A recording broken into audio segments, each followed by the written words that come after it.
Hi everyone. 10 நாளைக்கு முன்னாடி mini vlogல சொன்ன மட்டன் லிவர் கிரேவியோட ரெசிபி இதுதான். 200 கிராம் அளவுக்கு மட்டன் லிவரில் தேவையான அளவு உப்பு சேர்த்துட்டு 1/4 டீஸ்பூன் மஞ்சள் தூள், 1 டீஸ்பூன் மிளகாய் தூள், 1/2 டீஸ்பூன் மல்லித்தூள், 1/2 டீஸ்பூன் குழம்பு மிளகாய் தூள், கூடவே 1/2 டீஸ்பூன் இஞ்சி பூண்டு பேஸ்ட்டு சேர்த்து நல்லா இதை கலந்து விட்டுட்டு ஒரு 10 நிமிஷத்துக்கு மேரினேட் பண்ணி வச்சுக்கலாம். இப்போ ஒரு பேனில் 2 டீஸ்பூன் அளவுக்கு எண்ணெய் சேர்த்துட்டு கொஞ்சமாக சோம்பு பொரிய விட்டுக்கலாம். கூடவே பொடியாக கட் பண்ண 2 பெரிய வெங்காயம், கொஞ்சமாக கருவேப்பிலை சேர்த்து நல்லா வதக்கிக்கோங்க.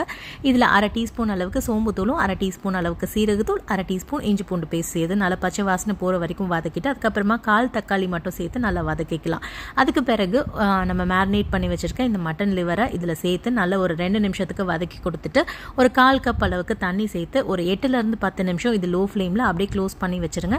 10 நிமிஷம் கழிச்சு ஓப்பன் பண்ணால் ஈரலெல்லாம் நல்லா வெந்திருக்கும். இந்த மாதிரி இருக்கும். இந்த ஸ்டேஜில் 1 டீஸ்பூன் அளவுக்கு மிளகுத்தூள் சேர்த்துட்டு கடைசியாக மல்லி இலை சேர்த்து இறக்குனீங்கன்னா சூப்பரான mutton liver gravy ready. Try பண்ணி பாருங்கள். தேங்க்ஸ் ஃபார் வாட்சிங்.